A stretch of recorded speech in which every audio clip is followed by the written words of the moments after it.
Les choses sérieuses commencent, on va en patrouille avec les hommes du Bir.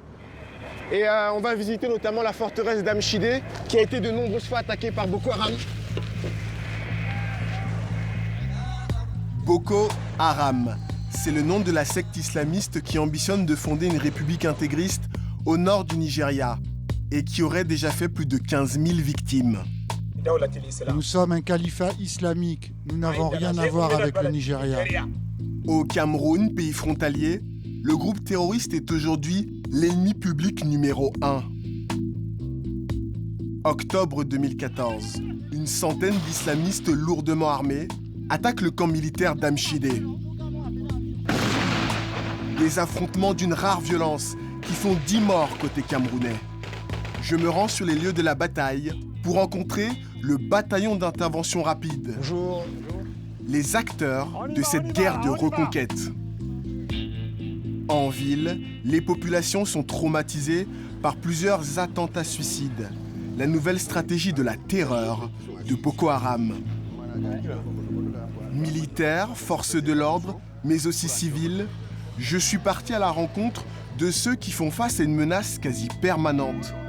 Quelles sont leurs méthodes? Comment vivent-ils face au danger? Je m'appelle Régis Kamdem, je suis journaliste. Voici mon enquête au cœur de la lutte contre Boko Haram.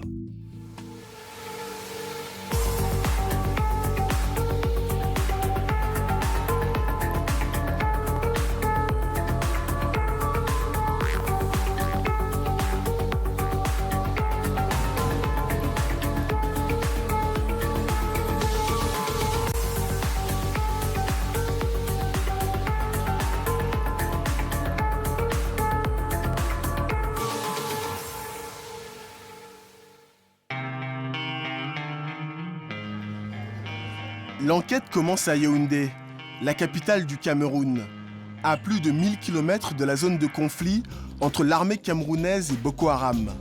Depuis le mois de mai 2014, le Cameroun est officiellement en guerre contre les djihadistes. Une anomalie pour ce pays habitué à la paix.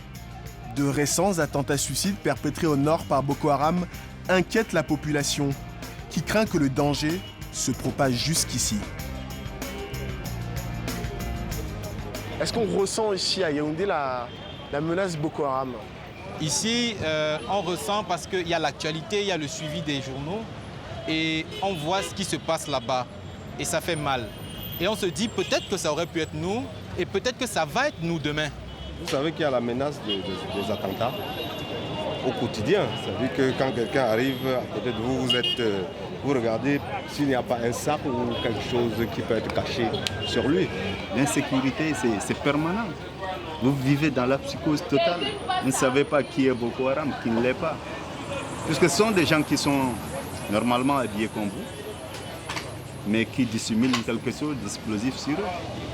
Voilà, un sac à dos pareil. Moi, avec mon sac, je peux être suspecté? Et pourquoi pas? Parce que ce sont des gamins, ce sont des vieillards, ce sont des femmes. Tu ne sais pas qui est réellement Boko Haram. Merci. Bonne journée. Boko Haram, une menace quotidienne et insaisissable. Le quartier général du groupe terroriste est situé dans le nord-est du Nigeria. En plus des attentats, Boko Haram est responsable de plusieurs crimes contre l'humanité. Massacres, enlèvements. Il est surtout connu pour avoir enlevé 276 lycéennes dans le nord du pays en 2014. Aujourd'hui, des pays voisins tels que le Cameroun voient se propager la violence sur leur territoire. Le pays a mobilisé le plus gros contingent de soldats pour faire face à la secte. Dans les grandes villes comme Yaoundé, les djihadistes tentent d'infiltrer des kamikazes pour semer la terreur. L'une des principales voies d'accès pour venir à Yaoundé, c'est le train. Pour éviter tout attentat de Boko Haram, les autorités ont mis en place depuis plusieurs mois un important dispositif de sécurité ici, à la gare ferroviaire. À mon arrivée sur le quai, le train en provenance du nord du pays entre en gare.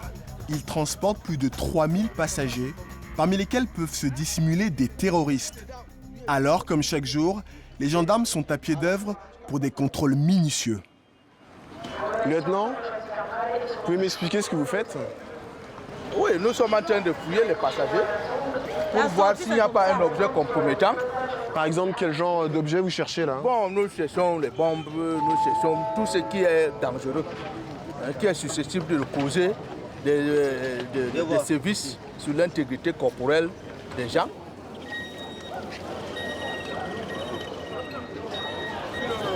Voilà un cas d'entrée où c'est lui-même ou c'est quelqu'un d'autre qui a renforcé le 5 pour le transformer en 6. La police va vérifier, amener ça au poste de police. Est-ce qu'au faciès, il y a des profils suspects qui alertent votre attention? Bon, on regarde les gens, on essaie de dévisager les gens. Mais bon, pour les passeports, on regarde juste la validité. Si ça n'a pas expiré. Mais au départ, il y a bien quelque chose qui alerte votre attention. Oui, mais bien sûr. Qu'est-ce qui a alerté votre attention sur ce jeune homme? C'est le flair du gendarme, tout simplement. C'est-à-dire c'est la routine, on nous habitue à ça. Parce que la fouille, quel que soit le cas, ne peut jamais être systématique. Il y a toujours ce petit flair qui vous conduit vers un individu. Non. On va vérifier votre problème après. Qu'est-ce qui se passe, lieutenant? Pourquoi vous l'arrêtez? Il n'a pas de carte d'entrée, il n'a rien sur lui. Rien.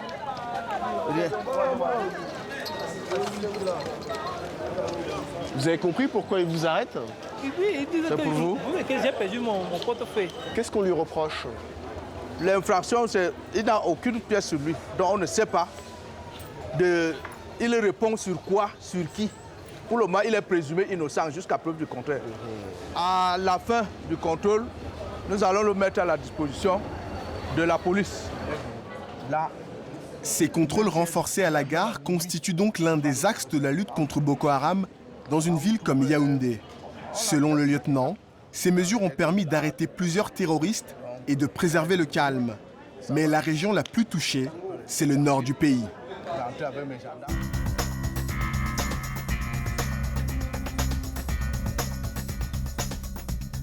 Je suis en train de quitter Yaoundé. J'ai pu voir en parlant avec les habitants de la ville qui vivent dans une certaine crainte de menaces d'attentats, bien que la ville ait été épargnée. On est à 1000 km de Maroua. J'ai hâte de savoir dans quelles conditions les habitants de Maroua, donc qui est non loin du front, dans quelles conditions ils vivent.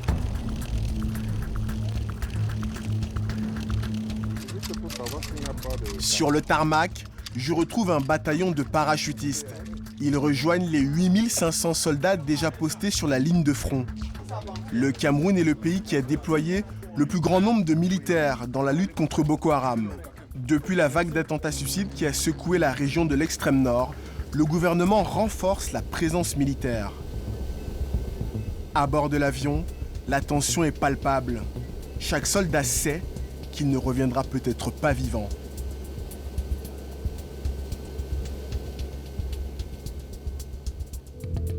Il nous faut un peu plus de 3 heures pour rejoindre le nord du Cameroun.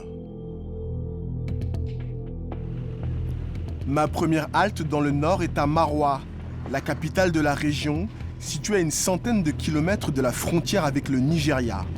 L'été dernier, 3 attentats suicides ont secoué la ville. D'après ce chauffeur de taxi, les répercussions se font encore sentir.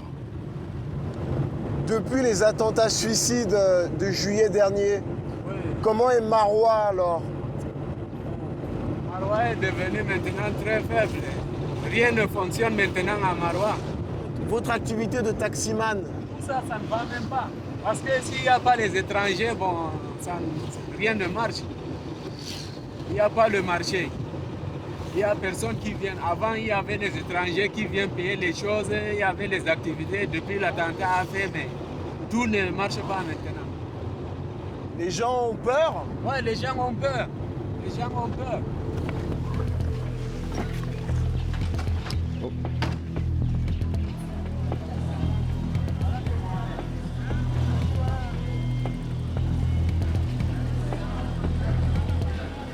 Je suis sous très bonne escorte, comme vous le voyez. En tant que journaliste, je suis en danger. J'ai même une valeur marchande en cas d'enlèvement par Boko Haram, mais difficile d'évaluer le prix de ma vie. Une protection d'autant plus nécessaire dans ce quartier devenu sensible, car c'est ici, à Barmaré, qu'a eu lieu l'un des derniers attentats suicides. J'ai rendez-vous avec Yaya, un chef de quartier très impliqué dans la lutte contre Boko Haram.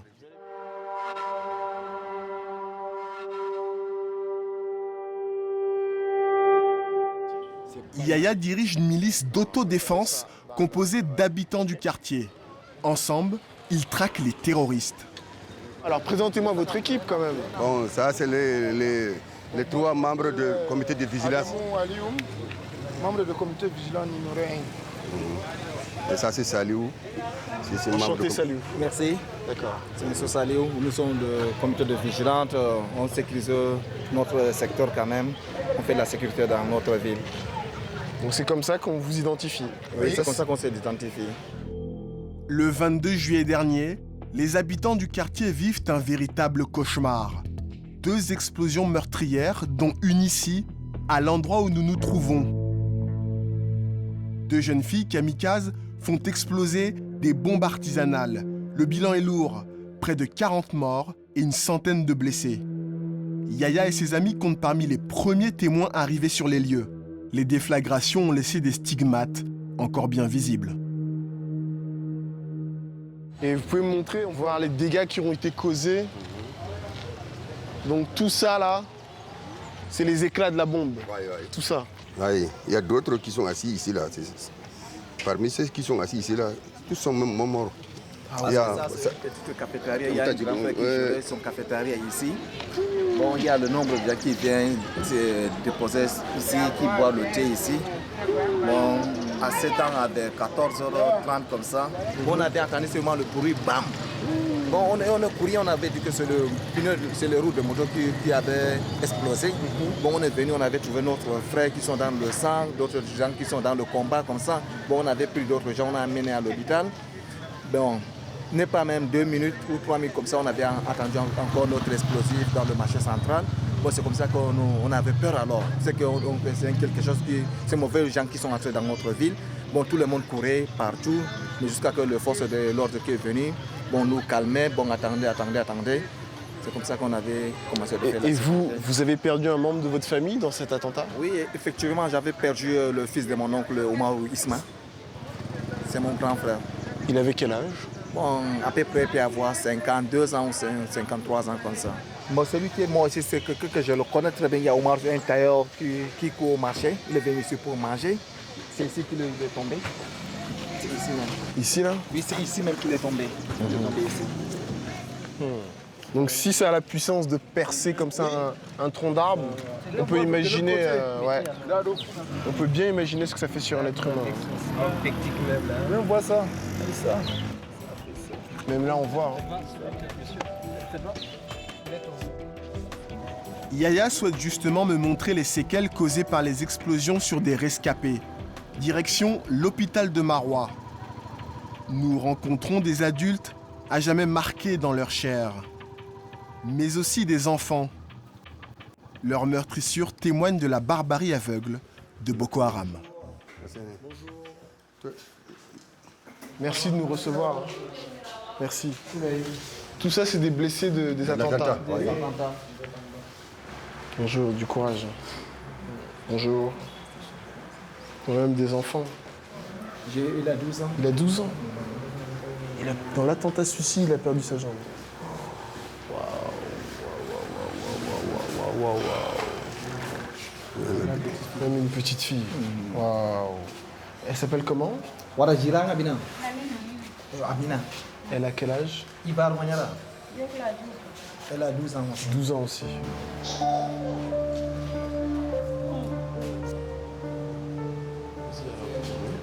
Merci beaucoup.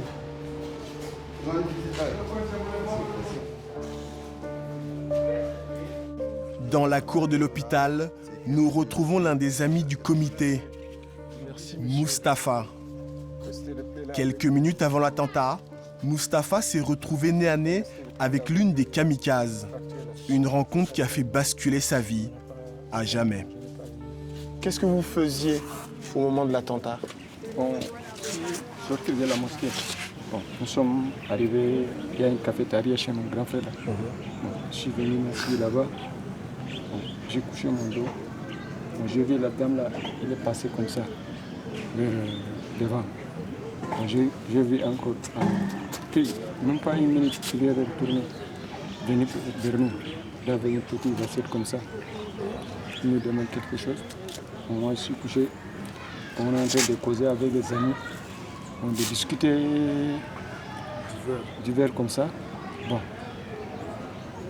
Je ne m'attendais pas. Je suis retrouvé comme ça. Je n'ai pas attendu l'explosion quand même. Fracture du bras gauche, œil crevé, Mustapha ne sait toujours pas s'il pourra un jour reprendre une vie normale. Vous ne savez pas si vous pourrez refaire votre métier de menuisier? Je sais pas si j'ai envie.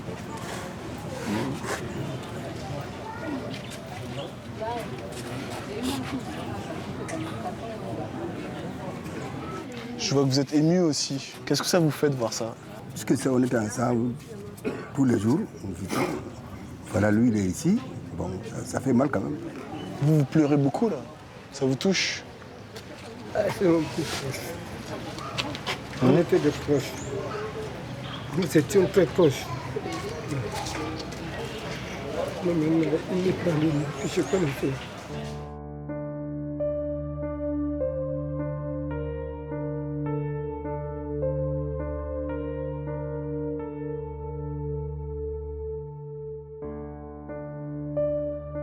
De retour au quartier Barmaré, Yaya m'explique que cette souffrance, il l'a transformée en motivation. C'est à force de ça qu'on a pris cette initiative pour former cette comité, pour lutter.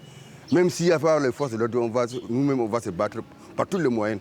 Puisque tous les morts qui s'est passé ici, il n'y a pas les forces de l'ordre, il n'y a que nos frères. C'est nous qui sommes visés. On est obligé de réagir. Réagir pour ne pas céder à la psychose. L'influent chef de quartier mobilise des centaines de personnes et met en place des comités de vigilance dans toute la ville. Leur mission ? Assister les forces de l'ordre en leur signalant tout individu suspect. Plusieurs fois par semaine, Yaya et ses amis sillonnent le quartier pour des patrouilles de routine. Il y a quelque chose de suspect là-bas? Oui.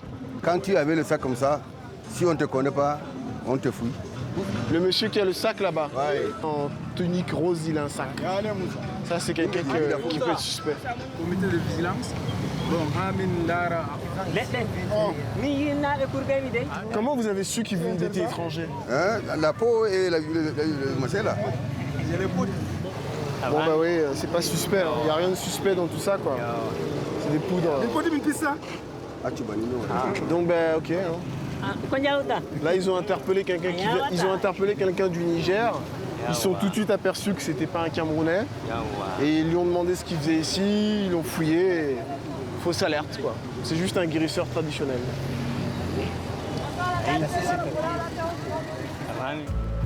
Depuis les derniers attentats, chaque étranger est donc devenu un suspect potentiel. Même s'il ne débouche pas toujours sur des arrestations de terroristes, les contrôles de ce genre sont indispensables. Notamment les vendredis, jour de prière à la mosquée. Donc comment vous organisez la sécurité alors là? Vous avez vu, si tout le monde arrive, s'arrête, on fouille chaque, personne par personne, il entre. Il y a deux étapes. Première étape, ici à l'entrée. Le deuxième à l'entrée de la mosquée. Merci. C'est obligatoire même pour moi. Oui.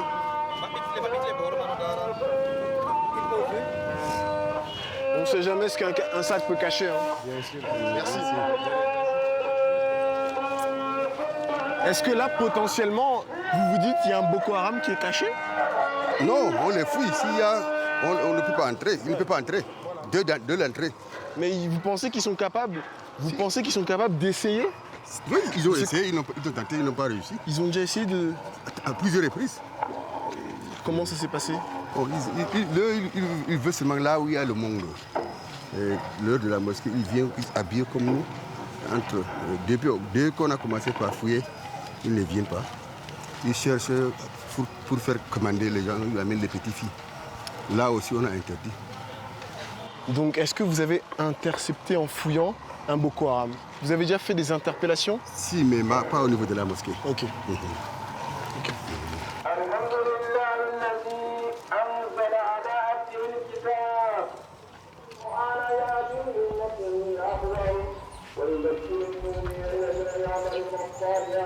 Les comités de vigilance, une démarche populaire, devenue un maillon essentiel dans la lutte contre Boko Haram.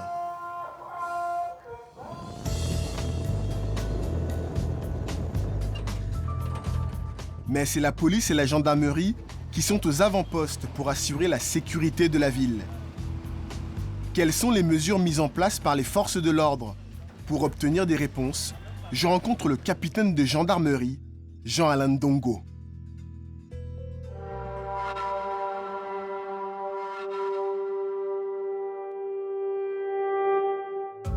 Le capitaine Ndongo m'explique que les 2 roues font l'objet d'une attention particulière. Suite à la recrudescence des attaques Boko Haram, et sachant que leur moyen de déplacement c'était les motos, le gouverneur avait pris un arrêté restreignant la mobilité des motos à partir d'une certaine, notamment 20 heures. Et nous avons toujours mené des opérations en ville consistant à prendre toutes les motos dépourvues de documents prouvant l'appartenance au titulaire, au pilote. C'est dans ce cadre que ces motos ont été prises ici et de l'autre côté. Est-ce que c'est vrai que des fois, ils cachaient des choses sous le siège, des munitions? Généralement, qu'est-ce qu'ils faisaient? Ça veut dire à l'intérieur, on pouvait tout enlever. On créait une caisse. Ou à l'intérieur ici, on enlève tout. On fait une caisse à munitions. Et dès qu'on le met, dès que tout est rentré, il ferme, il pilote sa moto sans problème. Ça a été à maintes reprises vu et appréhendé lors des différents contrôles. C'est pourquoi les motos, c'est l'axe principal. En fait, c'est l'action principale de lutte contre Boko Haram dans la ville de Maroua, c'est restreindre au maximum l'usage des motos de façon clandestine. Voilà. Et vous avez saisi combien de motos? Il y en a pas mal bon, depuis le début de l'année. On peut aller à au moins, je crois, au moins 600 motos. Donc toutes les motos qui sont là n'ont pas preneur et automatiquement c'est suspect.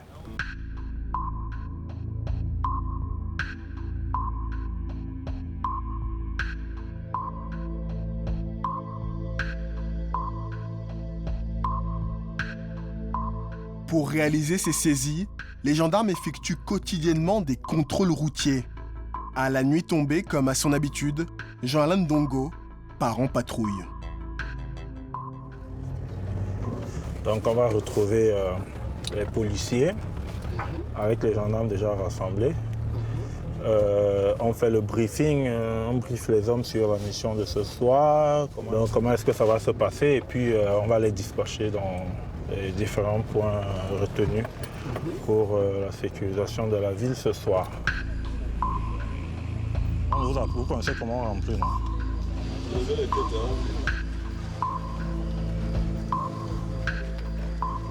Repos, messieurs, bonsoir. Bonsoir. Alors, comme tous les soirs, nous sommes organisés encore une équipe de patrouille. Vous voyez que l'effectif est assez étoffé. On va vous envoyer chaque groupe avec son chef sur un point à contrôler. Les consignes restent les mêmes.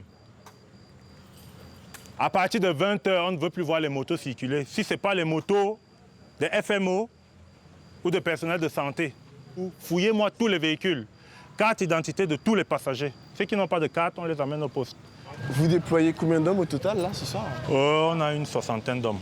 En fait, nous couvrons 15 carrefours. 15 carrefours fois 4. Ça fait 60. Mais ils sont un peu plus de 60 parce qu'on est à 5 Mais c'est suffisant pour couvrir une grande ville comme Maroua? C'est suffisant quand même, notamment les grands points. On tient les grands points. Les hommes vont se déployer sur les grands carrefours et aux entrées de la ville. Leur mission, éviter toute infiltration de terroristes. Pendant plusieurs heures, le capitaine Ndongo sillonne Maroua pour s'assurer que le dispositif est bien en place. Mais là, on est parti jusqu'à 3 heures minimum. 3 heures. Et c'est comme ça depuis avril 2014. Ouais, comme ça. En plus du couvre-feu imposé aux 2 roues... Tu vois où à 20 h, plus de motos dehors. Hein. Vous savez ça, non? Voilà, donc allez déjà garer votre moto. Certaines voitures sont passées au peigne fin. Le chef de patrouille, il va vérifier. Vous fouillez les véhicules. Hein? Une voiture comme ça, capitaine, qu'est-ce qu'elle a de suspect ou... Bon, a priori, on ne peut pas détecter d'un trait, mais c'est lors des fouilles. Lors des fouilles, parfois, on tombe sur du costaud, sur des trucs. Et parfois aussi sur renseignement. On peut nous dire tel véhicule qui va à tel axe. Il faut l'interpeller, il faut l'intercepter parce qu'il y a tel problème. Des fois, vous avez récupéré quoi en fouillant comme ça? Des armes, des munitions, beaucoup de munitions.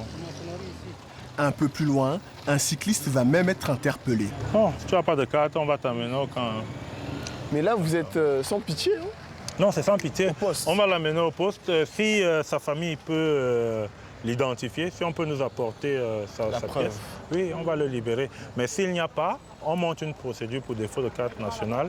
On le présente au procureur lundi. Coupez votre moteur. Bonsoir. Descendez. Non, laisse. Lui, il n'a pas voulu s'arrêter? Il n'a pas voulu, mais on va le prendre devant notre cas. Ça arrive souvent, ça? Qui fuit comme ça? Oui, toujours. Fuit. Oh. Et là, c'est suspect. Vraiment, c'est inquiétant. C'est suspect, là? C'est-à-dire? Il devrait s'arrêter pour se faire contrôler. Oh là. Il va être bloqué par là-bas ou pas? Certainement, la patrouille là va le prendre.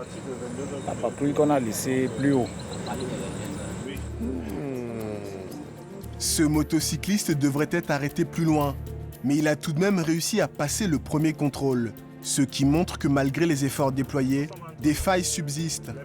Pour mener à bien sa mission, le gendarme s'appuie aussi sur un réseau d'informateurs qui l'alertent de toute tentative d'infiltration de terroristes. Quelques instants plus tard, l'un d'entre eux lui transmet une information importante. Ça, c'est le collégien qui m'appelait. Un renseignement faisant état de l'entrée par doublé de 2 kamikazes. Pardon? Oui, c'est ce qu'on dit là. Comment ça? Expliquez-moi. Infiltration, c'est le renseignement qu'ils ont eu, selon lequel 2 kamikazes sont entrés par doublé dans le Maroc-Sava et comptent entrer par PT. Je vous ai parlé de la localité de PT qui est frontalière au Maroc-Sava. Qui vous les fournit ces renseignements? Comme il y a les comités de vigilance, il y a les chefs traditionnels, il y a même des capteurs qu'on a sur le terrain. Mais bon, les carrefours sont tenus. Les carrefours sont tenus et je crois que ça va aller. Le capitaine de gendarmerie donne immédiatement ordre à ses hommes d'intensifier les contrôles et de redoubler de vigilance. Sans perdre un instant, il va resserrer le dispositif de sécurité. Aucune moto ne doit passer parce qu'on dit qu'ils ont un éclaireur à moto et puis il y a un individu avec les 2 filles qui suit derrière l'éclaireur. Donc aucune moto ne doit traverser PT, aucune moto. Appelle le Yeri Mayaya, qu'il appelle le chef de Djafgué, que les comités de vigilance commencent à tourner pour nous donner les renseignements. Vous allez essayer de les intercepter où, ces kamikazes? S'ils veulent entrer par Maroua, automatiquement, ils vont passer par l'entrée nord-est du Diamaré. Et le premier arrondissement, c'est l'arrondissement de PT. Donc ils vont être appréhendés à PT? Le dispositif est mis à PT. Voilà, le dispositif, a priori ils seront pris à PT. Si c'est confirmé que ce sont des kamikazes, ils seront emprisonnés où? On va les amener à Maroua directement. Quand c'est des cas comme ça, on les amène à la compagnie directement.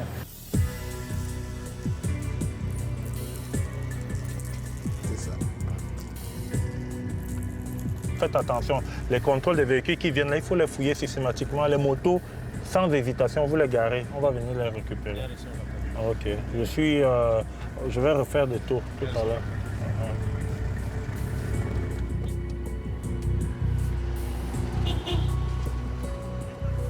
Tu me rends compte de toute évolution de la situation, mon téléphone est ouvert. C'est une question de vie ou de mort, merci. Car Maroua a déjà connu 2 attentats suicides. Libre, parce que vivre ça une 3e fois, c'est pas gai. Et vous savez, c'est un autre genre de guerre qui est assez lâche. Le lendemain matin, je reçois un message du capitaine Dongo qui m'apprend que Boko Haram a réussi son infiltration. 2 femmes kamikazes se sont faites exploser dans le village de Kangaleri, à environ 80 km au nord de Maroua. Le double attentat suicide a fait 9 morts et une trentaine de blessés.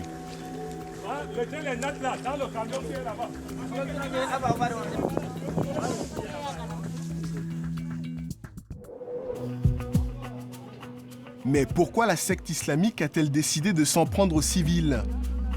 Pour obtenir des réponses, je pars à la rencontre de l'armée camerounaise, et plus précisément du bataillon d'intervention rapide, le BIR, au centre de commandement de ces troupes d'élite, situé à 20 km de Maroua. Je passe par une étape indispensable. Et donc ça me protège contre quel type d'impact de balles? On protège contre les impacts de balles de 7,62, calibre de Kalachnikov et M21 5,56 aussi. Okay. Gilet pare-balles, casque, l'attirail indispensable pour se rendre sur la ligne de front, à une centaine de kilomètres au nord. C'est là-bas que je vais tenter d'en savoir plus sur le dispositif mis en place par l'armée camerounaise. Cet hélicoptère utilisé pour des patrouilles aériennes est un outil essentiel. À quoi faites-vous attention là? On fait attention à des mouvements de personnel assez suspects. Des véhicules, des hommes à moto qui passent. Avez-vous déjà eu une mission où l'hélico a fait fuir Boko Haram? Est-il dissuasif? Oui, dans la dissuasion, cet hélico a un rôle très important. Comme vous avez pu le constater, nous avons notre équipement monté, prêt à être utilisé. Parfois, nos troupes sont attaquées. Ou bien il y a des troupes à qui on a tendu une embuscade. Et le fait de survoler la zone fait fuir l'ennemi. Cette zone que nous survolons est assez hostile. Et si les Boko Haram souhaitaient nous tirer dessus, se cacheraient-ils dans ces montagnes-là, par exemple? Oui, effectivement. Car sur la montagne, ils ont une meilleure appréciation de notre distance et de notre taille.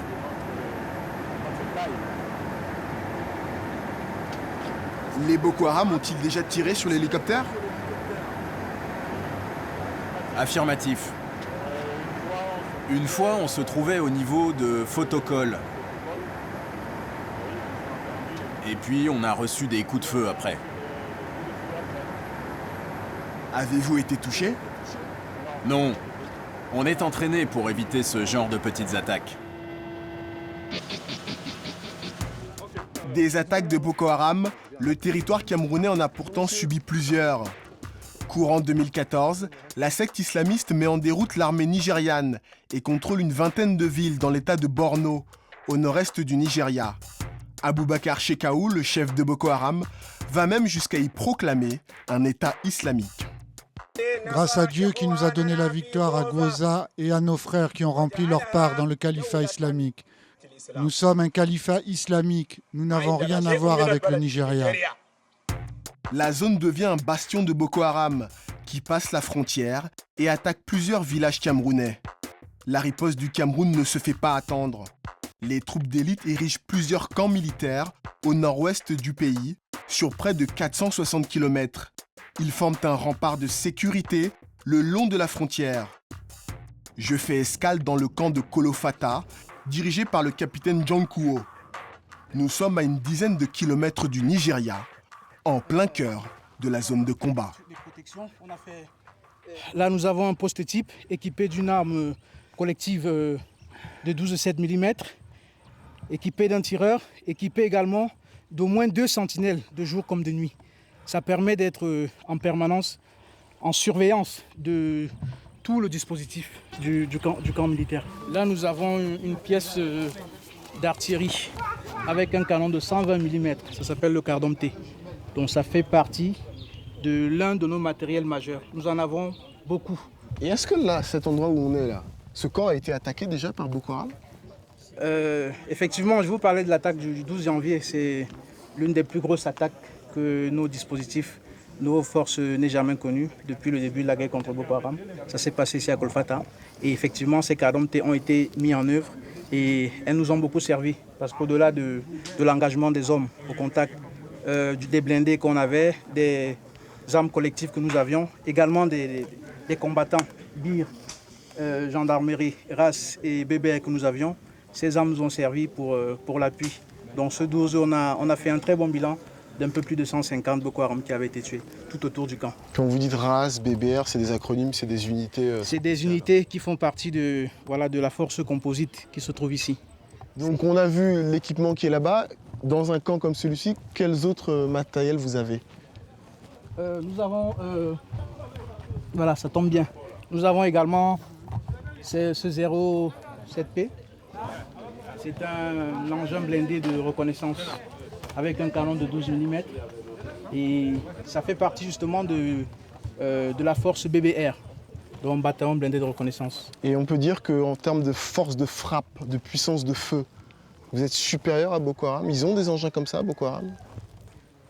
Le rapport de force entre nous et Boko Haram, c'est pas à moi de le dire. Tout ce que je sais, c'est que sur le terrain, nous sommes supérieurs. Après, je ne sais pas s'ils ont plus ou pas. Quand vous dites nous sommes supérieurs sur le terrain? On les a battus à chaque fois qu'ils ont essayé de nous attaquer. Donc on a eu le dessus. Et jusqu'à présent, notre territoire est resté inviolé. Donc pour moi, ça veut dire qu'on a réussi notre mission.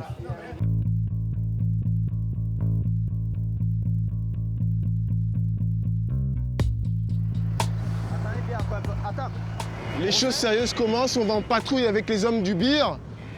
Et on va visiter notamment la forteresse d'Amchidé, qui a été de nombreuses fois attaquée par Boko Haram. Des patrouilles quotidiennes, un autre moyen de défense essentiel pour l'armée camerounaise. Sur la route qui longe la frontière, nous traversions plusieurs villages attaqués par Boko Haram.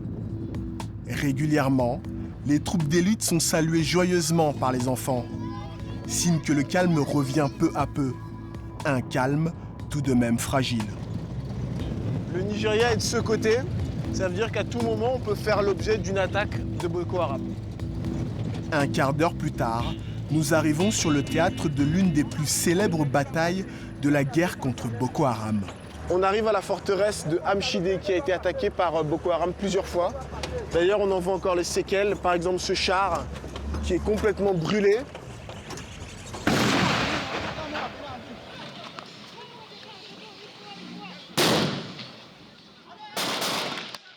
« 15 octobre 2014. Des djihadistes de Boko Haram venus du Nigeria prennent d'assaut le camp militaire du Bir après avoir pris le contrôle de la ville d'Amchidé. Le capitaine Kiki, responsable du camp, garde un souvenir limpide de cette soirée.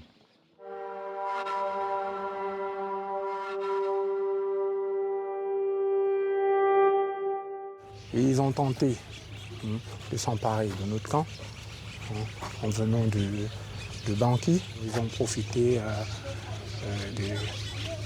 du fait que la population, une certaine partie de la population est acquise à leur cause. Et voilà, ils ont tenté de nous surprendre. Ils ont été stoppés net par notre riposte. Vous avez ce blindé, vous avez également ce pick-up qui a été transformé en véhicule d'appui. Selon les autorités camerounaises, le bilan est de 8 morts côté camerounais et plus de 100 côté islamiste. Le lendemain matin, le capitaine Kiki et ses hommes entrent à Amchidé, où Boko Haram a massacré des civils et incendié plusieurs bâtiments. Les affrontements durent plusieurs heures.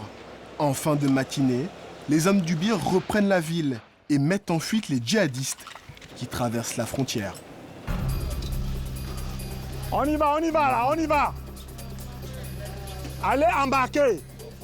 Dans cette guerre, l'armée camerounaise fait face à une contrainte de taille. Le capitaine et ses hommes n'ont pas le droit de passer la frontière et d'attaquer Boko Haram. Ils doivent observer une posture défensive qui les expose parfois à des embuscades. Ah, c'est mon véhicule et ils nous ont tendu l'embuscade. Donc, ce dont on parlait, ils ont tendu l'embuscade à partir de là, comme mon véhicule a sauté sur lui. Ils ont commencé à ouvrir le feu. Ils étaient embusqués un peu partout ici. Quand votre voiture explose, comment vous réagissez? Qu'est-ce que vous dites à vos hommes? Qu'est-ce qu'on dit? Les hommes sont hyper entraînés. Si on commence à tirer là, j'aurais pas besoin de leur parler. Vous allez voir. Chacun dans son rôle sait ce qu'il a à faire. Dans sa position, sait ce qu'il a à faire. Chacun ici, vous pouvez. savent ce qu'il a fait. Le tireur à la mitrailleuse sait quel est son rôle dans ce véhicule. Le sniper sait ce qu'il aura fait si jamais ça dégénère. Chacun dans son rôle. Toute cette zone a été le théâtre de nos affrontements. Si les maisons pouvaient parler, je crois que elles vous auraient fait un très beau récit. Ça va, mon ami? Ça va bien, ça va bien. Bien? Ça va bien. Où sont les autres? Ils sont où? Oui, ils sont là, ils sont là. Je n'ai pas. Il a l'air content de vous voir. Oh, Vous êtes content de le voir? la vie est normale, les activités. Comment vous travaillez avec le BIR? Comment se passe la collaboration? On travaille avec les BIR. Les BIR nous a aidés beaucoup. Notre vie qui sommes ici, toutes les populations, c'est d'abord les BIR. Sans BIR, on ne peut pas vivre ici. Les Boko Haram viennent tous les moments pour nous sacher ici et brûler nos maisons, quoi, tous. Mais les BIR entendent, même dans la nuit, à minuit, ils viennent nous intervenir. On les appelle et ils viennent. C'est comme ça qu'on a visé ici. Vous avez son numéro de portable pour l'appeler? Affirmatif. Bien sûr, bien sûr. Ah, ça va? Ah, content de vous voir, les gars, ça va? Ces riverains, très heureux de voir le capitaine Kiki, font partie du comité de vigilance locale. Allez-y vers là-bas. Depuis la reconquête d'Amchidé, les hommes du BIR ont tissé des liens privilégiés avec la population. Une collaboration indispensable dans la lutte contre Boko Haram. Car à tout moment, les djihadistes peuvent tenter de nouvelles incursions pour voler de la nourriture ou enrôler de force des combattants. Comment est-ce que Boko Haram a essayé de vous recruter? Qu'est-ce qui s'est passé? Le Boko Haram sont venus ici pendant que la ville était encore bien. N'est-ce pas, le Boko Haram sont entrés ici, force par force. Ils voulaient que tout le monde soit comme eux. Donc les gens n'acceptaient pas jusqu'à ce qu'ils ont commencé à faire la guerre. Ils tuaient les gens, ils tuaient sous les gens. Beaucoup de populations du Camerounais qui sont aussi perdues ici là, à cause de Boko Haram. Mais qu'est-ce qu'ils vous ont dit? Ils vous ont menacé avec un fusil? Oui, une force avait la fusil en tirant sur nous. Beaucoup même, ils ont tué beaucoup de nos amis qu'ils ont tués ici même. En parcourant Amchidé, ou plutôt ce qu'il en reste, je me rends compte de la violence des affrontements. Autrefois très animée, cette ville commerçante de 3000 âmes n'est plus que l'ombre d'elle-même. Une ville morte que les hommes du BIR ont reconquise de haute lutte. En fait, c'était un bâtiment qui leur servait de poste avancé. Ils avaient une arme en batterie là, et à partir de là, ils pouvaient suivre l'axe, de façon à ce qu'à chaque fois qu'on approchait, ils réagissaient les premiers. Et comme mode d'action, ils avaient l'habitude de monter sur les arbres. Ils ont l'habitude de monter sur les arbres, à partir de là, ils peuvent voir au plus loin.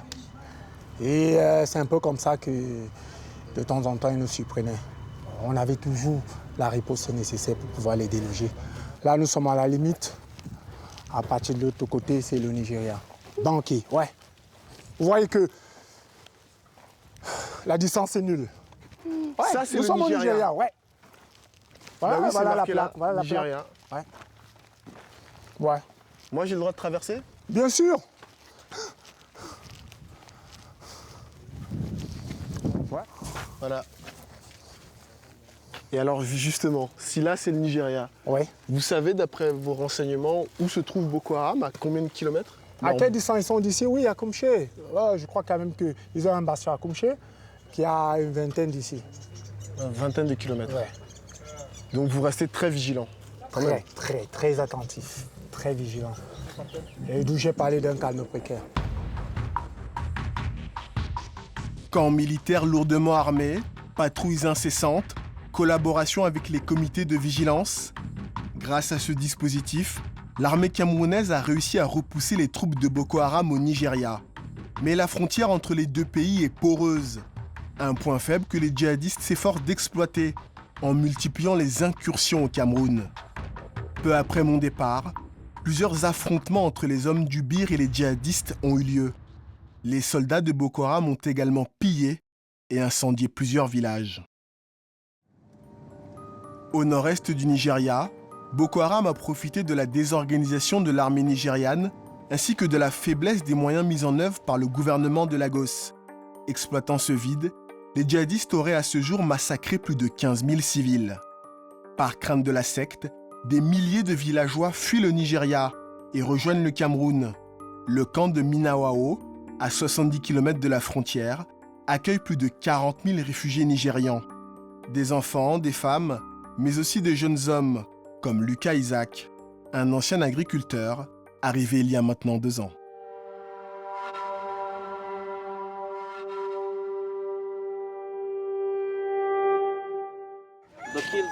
Ils ont tué tous les gens de mon village. Ils ont brûlé les maisons. Ils ont tout pillé. Et nous, on a tout perdu. En arrivant, on n'avait plus rien. Maintenant, on survit. Lucas refuse de céder au désespoir. Peu après son arrivée, il s'investit beaucoup dans la vie du camp. La direction le repère et le nomme superviseur général. Parmi les réfugiés à qui nous rendons visite, certains ont un destin tragique. Kunle, ici en blanc, a été attaqué à la machette et laissé pour mort par Boko Haram en raison de sa religion. Les Boko Haram s'en sont pris à moi parce que je suis chrétien. Ils m'ont attaqué peu après que j'ai fui mon village, au moment où j'arrivais à la frontière camerounaise. Ils m'ont tranché les mains à coups de machette. J'ai failli en mourir. Ils ne veulent voir aucun chrétien. Si tu n'es pas converti, il faut fuir. Et ils en attaquent beaucoup? Oui, les chrétiens sont les cibles prioritaires.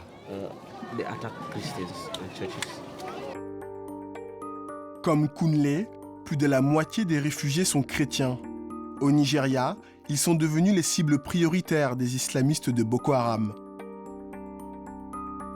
Plus loin, nous retrouvons une autre chrétienne, Mariama. Les djihadistes ont obligé son époux à se convertir à l'islam. Son refus lui a valu d'être abattu sous les yeux de sa femme et de ses enfants. Ils voulaient aussi que je me convertisse, mais j'ai refusé. Ils ont alors dit qu'ils reviendraient et que si je ne me convertissais pas, je savais ce qui m'arriverait. Ensuite, ils ont brûlé tout le village, les maisons, les églises, et on a dû fuir. Thank you. Okay. Goodbye, kids. Bye bye. Thank you. En dépit de ces conditions difficiles, Lucas a réussi à se reconstruire en partie. Sur le chemin qui mène à son logement, il m'explique que c'est au camp qu'il a rencontré son épouse, Ladi.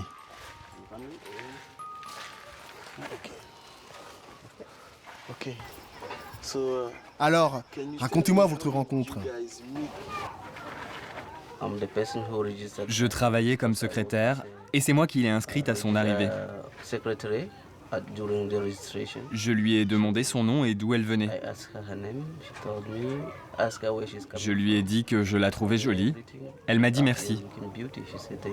Et ça a été le coup de foudre. Je lui ai demandé si je pouvais lui rendre visite. Elle a accepté. Et c'est comme ça que notre relation a commencé. Vous avez trouvé une très jolie épouse, c'est génial. Merci. Lucas et Ladi ont célébré leur mariage il y a quelques mois seulement. Un événement immortalisé dans cet album. Un trésor dans une vie où chaque moment de bonheur est devenu inestimable. Ça a dû être l'un des plus beaux jours de votre vie. Oui, c'est vrai. Voilà ma famille. Votre maman doit être très heureuse. J'ai 5 frères et sœurs. J'étais le seul célibataire, ce qui inquiétait ma mère. Elle se demandait pourquoi je n'étais pas marié et ça la préoccupait. Grâce à Dieu, mon heure est venue. Et le plus drôle, c'est que ça s'est passé dans un camp de réfugiés. C'est la vie. Vous avez une bonne étoile quand même. Vous vous êtes marié dans le camp, vous êtes le superviseur. Vous êtes chanceux. C'est vrai que j'ai beaucoup de chance. Quelles difficultés rencontrez-vous? Ici, la vie est très différente de celle que j'avais au Nigeria. Après tout, ce n'est pas mon pays. Et comment envisagez-vous l'avenir? Pensez-vous pouvoir retourner au Nigeria bientôt? En avez-vous envie? Oui, bien sûr. Mais actuellement, c'est impossible. on n'y serait pas en sécurité. Vous avez espoir d'y retourner bientôt? Oui, bien entendu, car la situation là-bas prendra bien fin un jour. J'ai bon espoir qu'un jour, nous puissions retourner dans notre pays. Mais la question, c'est quand? L'histoire de Lucas Elhadi me touche beaucoup, car elle montre qu'il est possible de surmonter les épreuves les plus difficiles. En attendant de pouvoir rentrer au Nigeria, le jeune responsable de camp fait face chaque jour à l'arrivée de centaines de nouveaux réfugiés. Le site a déjà atteint le double de sa capacité d'accueil, posant des problèmes d'approvisionnement en eau, mais aussi de risques d'infiltration de terroristes, ce qui oblige Lucas et ses équipes à faire preuve de vigilance. J'ai entendu dire que les Boko Haram venaient se cacher ici. Comment les repérez-vous? Ce sont les gens qui vivaient dans les mêmes villages qui nous alertent et nous disent « Celui-là, c'est un Boko Haram. C'est à cause de lui qu'on a fui notre pays. Qu'est-ce qu'il fait là ?» Et combien en avez-vous arrêté alors? Eh bien, je dirais plus de 10. À bientôt peut-être. Au revoir.